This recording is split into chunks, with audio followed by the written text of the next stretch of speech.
We're told that prisons are for punishment, for keeping the bad guys off the streets. But what if the real story, the one you never hear, is that the system itself is the biggest criminal of all? Today, we're diving deep into the shadows, listening to the voices you were never meant to hear, ex-inmates who are ready to talk. They're pulling back the curtain on a world that operates on its own set of rules, a world of secrets, corruption, and unimaginable power. Imagine a place where the most powerful drug lords aren't on the streets, but running their empires from a maximum security cell. We're talking about intricate networks, smuggling operations, and millions of dollars changing hands, all orchestrated from behind bars. How is it possible? You might think the guards are there to stop it, but what if they're in on it? We'll hear firsthand accounts of correctional officers turning a blind eye, or worse, becoming key players in the very crimes they're supposed to prevent. For the right price, anything can be smuggled in.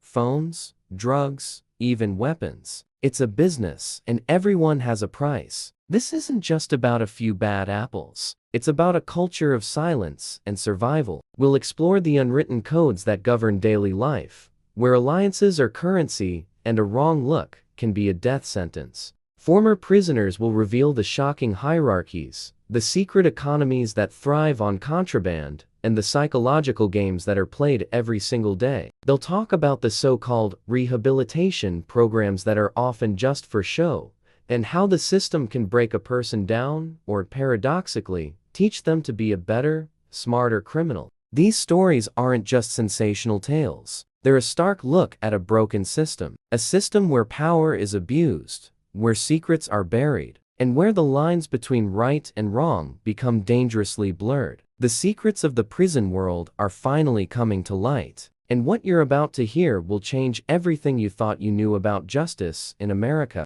Stick around, because this is the story the system doesn't want you to see. Imagine being trapped in a place where the guards, the very people sworn to uphold the law, are the ones breaking it. This isn't a movie plot. It's the reality inside some of America's toughest prisons. Our story starts with Marcus Reyes, an inmate at Georgia's infamous Smith State Prison. Lying on the cold concrete floor of his cell, Marcus wasn't just doing time for a robbery gone wrong. He was an unwilling witness to a hidden war. He saw guards, meant to be symbols of order, trading favors with inmates, smuggling in phones, drugs, and even weapons. Night after night, he'd hear the whispers guards being paid off, deliveries made in the dead of night, and blind spots in the camera systems being exploited. This wasn't just a few rogue officers. An investigation by the Atlanta Journal-Constitution later uncovered a staggering pattern, revealing hundreds of corruption cases among prison staff all across Georgia. The prison system had become a twisted, parallel economy. Here, power didn't come from your sentence length, but from your connections. The inmates who ran the show were the ones with smuggled phones, access to money, and influence over the guards, the very tools they needed to continue their criminal enterprises from behind bars. For Marcus, it all began with the quiet proposition: "We can make this place ours," a voice whispered in the corridor. It belonged to Luis "Knuckles" Moreno, convicted smuggler with a fearsome reputation. Moreno wasn't just another inmate. He was a master strategist, running a sophisticated gang operation from his cell. He didn't just hoard contraband for himself. He brokered deals, building a network that included guards, other inmates, and anyone with something to gain. When Marcus initially refused to get involved, Moreno's warning was chillingly simple: "You want to survive in here? You work smarter, or you don't work at all." So Marcus watched. He became a silent observer, documenting everything in his mind. He saw the guard with the hidden ledger meticulously tracking illicit transactions. He saw a nurse, under the guise of a medical check, leaving a cell with the satchel she didn't have when she went in. The unwritten rule of prison is, don't snitch. Everyone knew the price for talking: a brutal beating, a transfer to a more dangerous cell block, or worse. Silence was survival. But then, everything changed. During yard time, an older inmate named Gerald G. Dog Parsons approached him. On the outside, Parsons was a white-collar criminal, an accountant. Inside, his sharp mind was his greatest weapon. He unfolded a piece of paper, a handwritten spreadsheet. It was a masterpiece of clandestine accounting, detailing exactly which correctional officers were colluding with prisoners. It had names, dates, and dollar amounts. Parsons had risked everything to create this document. It was dynamite, capable of blowing the lid off the entire corrupt system. At the same time, rumors of a different kind of conspiracy were spreading. A former prison captain, Sherman Maine, went public with a shocking claim. Prison officials were secretly giving contraband cell phones to certain inmates, turning them into informants to spy on others. Think about that for a second. The very guards enabling the corruption were also running a secret surveillance network to control it. It wasn't just about profit. It was about power, complete and total control. Marcus lay awake at night, the flickering fluorescent light a constant reminder of his confinement. But the bars weren't his only prison. He was trapped by the secrets he held. If he spoke up, he'd be silenced. If he stayed quiet, he'd be part of the problem. His moral compass was spinning in a world with no true north. One evening, the tension finally boiled over. A fight erupted during dinner. Two rival gangs clashed, sending chairs flying and chaos echoing through the hall. As guards rushed in, Marcus noticed something strange. Some of them weren't trying to stop the fight. They were just watching, almost like they were scouting, assessing who would come out on top, deciding which side to back in their next illicit deal. After the guards finally restored a fragile order, Marcus found himself face to face with Moreno again. Knuckles looked him dead in the eye and said, "You see it, don't you?" He didn't need to say more. Marcus understood. This wasn't just a prison with a few bad apples. It was a self-sustaining criminal enterprise, where the lines between keeper and kept had completely dissolved. That was the turning point. Marcus decided he couldn't just watch anymore. He and Parsons began their quiet rebellion. They started talking to other inmates, the ones they could trust, carefully collecting stories, testimonies, and names. It was a dangerous game. Every conversation was a risk. Parsons, using a connection he had on the outside, managed to pass his notes to a journalist brave enough to listen. Soon, the first story broke. The public reaction was seismic. Investigators launched official inquiries, but inside the prison walls, the backlash was swift and brutal. According to reports in the Los Angeles Times, guards with powerful allies pushed back hard. Whistleblowers like Captain Maine claimed they faced intimidation and retaliation for speaking out. The system was fighting to protect itself. One night, Marcus received a message on a smuggled device. The words were simple but carried a heavy weight. "Meet in the yard." After dark, this was it. A reckoning. Stepping into the long shadows cast by the guard towers, he found Parsons and a few other trusted inmates waiting under a lone, flickering lamp. Parsons handed Marcus a small, unmarked envelope. Inside was the ledger, the spreadsheet, the names, everything they had gathered. They were about to go all in, to expose the rot from the inside out. Just as Marcus felt the weight of the evidence in his hands, Parsons leaned in and whispered something that froze his blood. "Some of these guards," he said, "they're not just protecting their payoffs. They know you're building something bigger than a prison gang, and they're scared." As the yard lights hummed above them, a profound sense of danger settled over the small group. They weren't just inmates anymore. They were insurgents in a high-stakes war for justice. And as Marcus looked at the names in that envelope, names reaching far higher than he ever imagined, he realized the most devastating truth of all. The biggest threat wasn't from the other inmates. It was from the very people who held the keys. This battle for the soul of the justice system is still being fought today, by brave individuals on both sides of the bars. Their stories remind us that true justice requires constant vigilance, and that sometimes, the envelope felt heavier than paper should. Marcus held it with both hands, as if inside was something alive, something that could bite. Around him, the prison yard buzzed with low murmurs, boots scraping concrete, and the distant rattle of chains. Every sound felt amplified. Every shadow seemed to be watching. Parsons glanced over his shoulder. "Once we move with this, there's no going back." Marcus nodded. "We already crossed that line." Inside the envelope was the ledger, every name, every date, every exchange. But there was more. A second sheet. A list of inmates marked with symbols next to their names. A triangle, a star, a cross, codes. Parsons whispered. These are the ones they use. The ones they break. Marcus's stomach twisted. The prison had an internal hierarchy, but this was different, a secret system. A classification only guards and certain staff knew. The triangle inmates were the ones they fed drugs to keep them docile. Star inmates were used as informants. Cross meant something far darker, inmates designated to be sacrificed if a scandal ever leaked. Easily blamed, easily forgotten. Then Marcus saw his own name. A cross. Something inside him went cold. Parsons' voice sank. They picked you months ago. Before Marcus could speak, the yard lights shut off. Total blackness swallowed them. Shouts erupted from across the yard. The rusted metal clatter of doors slamming and the running thump of boots echoed from every direction. Move, Parsons hissed. They ducked into the shadows near the showers. Voices boomed across the yard, guards shouting orders, inmates being forced onto the ground. Marcus's heart hammered. He knew this wasn't just another lockdown. This was targeted. He clenched the ledger. They found out. Parsons nodded. We don't have much time. Suddenly, a figure broke from the darkness. Luis Knuckles Moreno, the same man who once taught Marcus the rules of survival, now stared at him with an unreadable expression. You should have stayed quiet, brother, Moreno said softly. You made too much noise. Marcus steadied himself. So you're in on it? Moreno snorted. I'm surviving. Same as you. Difference is, I know when to shut up. But Moreno didn't attack. Instead, he held out a small key. Cell block D utility gate. Last chance.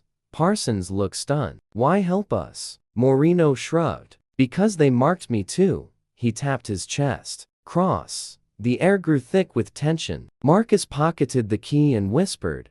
Then we do this together. Moreno shook his head. Nah, my war's here. He stepped back into the shadows, one final act of quiet rebellion, and vanished. Marcus and Parsons sprinted along the far wall, sticking to blind spots. Sirens wailed. Flashlights cut through darkness. Dogs barked from the far gate. The chaos wasn't a coincidence. It was a purge. They reached the utility gate. Marcus shook as he slid the key in rusty metal, grinding loudly. Parsons pushed the gate open just enough for them to slip through. Inside, the utility hall was narrow and dimly lit by flickering bulbs. Old pipes clanged overhead. It smelled of mildew, sweat, and danger. They kept moving, footsteps quick and quiet. Parsons spoke low. We need to get the ledger to the outside contact tonight. Marcus nodded. If we get caught, we don't get caught.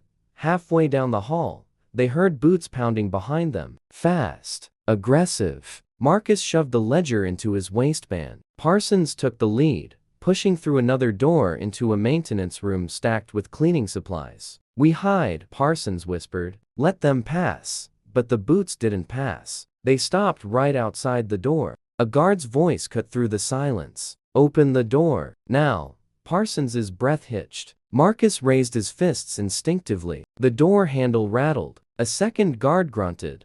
They're inside.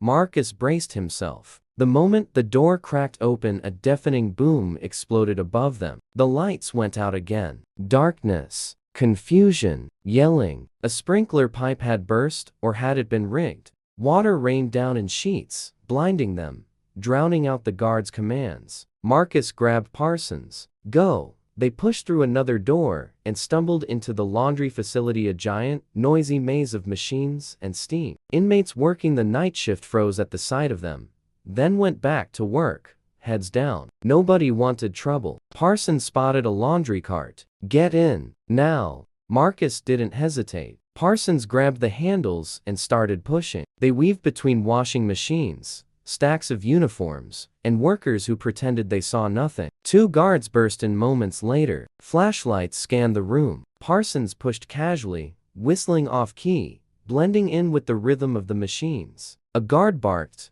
Maintenance hall. They went through there. The men sprinted out, leaving the room silent again. When the coast was clear, Marcus climbed out, drenched and shaking. That was too close. Parsons wiped his face. It's not over. They won't stop. Marcus took out the ledger. Then we don't stop either. but just as they reached the back exit of the laundry room, a shadow stepped out. A guard. Not any guard, Officer Breyer, one of the names on the ledger, one of the most dangerous. He held a baton in one hand and something worse in the other, a contraband phone used to coordinate the corruption inside. Breyer smiled. "You've been busy, Reyes." Parsons froze. Marcus tightened his jaw. Breyer tilted his head. "Hand it over. The ledger. Now. You walk away alive." Marcus stared him dead in the eyes. "Not this time." Breyer lunged. And in that split second, everything exploded into chaos.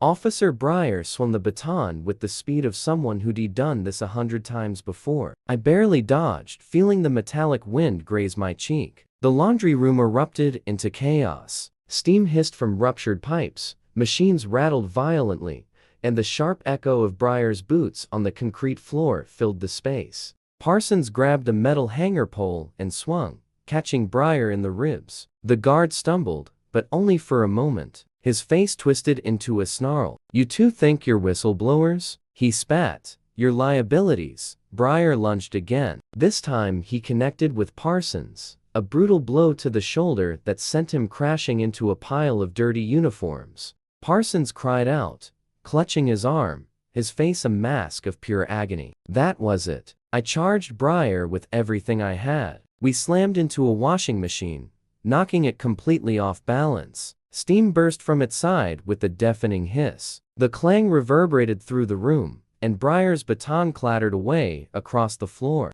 I pinned him, my fist striking with pure desperation, not for vengeance, but for survival. Breyer growled, and with a surge of strength, reached into his pocket. He pulled out a switchblade. Everything slowed down. I saw the blade glint under the flickering fluorescent light. I saw his arm swing upward. I saw death coming for me. But before the blade could find its mark, Parsons hurled himself between us, tackling Breyer from the side. The two men crashed hard onto the floor. The blade skittered away, spinning across the wet tiles. I scrambled for it, my fingers just brushing the cool metal. Breyer saw. So did Parsons. For a heart-stopping second, all three of us lunged toward the same point, that single shard of sharpened danger. But I was faster. I kicked the blade, sending it flying under a massive laundry machine, completely out of reach. Breyer roared in frustration and threw Parsons aside like a ragdoll. He struggled to his feet, panting, his knuckles bloodied, his eyes wild and deranged. "You just cost yourself the only deal you ever had," Breyer hissed, his voice dangerously low. "No one's gonna believe a word you say when they find you overdosed in your cell. That's how we clean up loose ends in here." That single sentence confirmed everything. The corruption, the cover-ups, the secret classifications, the crosses, the stars, the triangles. I wasn't paranoid. I was marked. I stared right back at Breyer. "Not anymore," I said. For the first time, a flicker of doubt crossed the guard's eyes. Just then, the laundry room door burst open. But it wasn't backup for Breyer. It was chaos, spilling in from the corridors. Inmates were running free, more guards were shouting, and the prison sirens were blaring louder than ever before. The radios crackled with panic. "Full lockdown has failed. We're losing control of the East Wing." Another voice yelled, "Who opened the utility gate?" Then, a voice I recognized screamed, "Find Reyes. Find Parsons. They have the evidence." Breyer's face drained of all color. The prison wasn't just falling apart, it was exploding. Parsons, still clutching his shoulder, motioned to me. "Now, move." We sprinted through the far exit, into the industrial corridor. The air smelled of hot metal and burning wires. The entire security system was malfunctioning. Lights flickered erratically, and heavy steel doors clanged open and shut without any rhythm. I recognized it instantly. Someone, maybe Moreno, had triggered a massive diversion for us. The alarms blared from every direction, creating confusion, and chaos was our only advantage. But chaos cuts both ways. We turned a corner and nearly collided with another inmate, a tall man with tattoos crawling up his neck. He was holding a mop, but his hands trembled. "You two aren't supposed to be here," he whispered. Parsons shook his head. "We're trying to get to the loading dock." The man glanced around nervously, then nodded. "Go through the kitchen. Back hallway. There are no cameras there," I had to ask. Why are you helping us?" The man looked me dead in the eyes and said, "'Cause if you expose them, maybe the rest of us get to survive." We didn't waste another second. We pushed forward. The kitchen hallways were hot, narrow, and absolute pandemonium. Pots were overturned. Food was spilled everywhere, and inmates were ducking for cover as guards stormed through. Parsons and I slipped behind a large rack of metal trays, sliding out through the rear service door just as another team of guards rushed past. We were out, but we weren't free yet. Not even close. They reached the loading dock just as a delivery truck backed in, its engine vibrating the floor. Two guards were arguing near the entrance, their attention completely elsewhere. Parsons whispered, "We hide under it." Marcus stared at his friend's wounded shoulder, the blood soaking through his uniform. "You won't make it." Parsons just forced a smirk. "I didn't come this far to stop here." They crouched low, getting ready to slide under the back of the truck, when a voice echoed behind them, "Don't move." It was Officer Breyer. His face was cut, bloody, and his eyes were burning with a terrifying fury. He pointed a gun straight at them, a contraband pistol that should never, ever have been inside a prison. Parsons froze instantly. Marcus raised his hand slowly, trying to stay calm. Breyer stepped closer, his voice a low growl. "Ledger, now, I'll make it quick." But as he took that final step forward, a deafening horn blared. The truck lurched backward. Bam! The rear bumper slammed into Breyer, knocking him sideways. His gun fired, a loud crack, the bullet ricocheting off the concrete. Marcus seized the moment. He grabbed Parsons and pulled him beneath the truck, just as Breyer staggered to his feet. The truck driver jumped out, shouting, "What the hell?" Chaos erupted. Guards swarmed the area. Inmate workers screamed and scattered. Breyer, dazed and disoriented, tried to aim again, but it was too late. He was surrounded. He was no longer in control of the situation he had created. Marcus and Parsons scrambled out from the other side of the truck. A guard spotted them, but instead of raising a gun, he yelled, "Get them to medical. They're witnesses." Witnesses. That single word hit Marcus with a punch of pure relief. Someone inside the system, someone with rank, had finally intervened. Two investigators in plain clothes rushed in. One of them grabbed Marcus. "You're Reyes? We got your messages. We know everything. You're safe."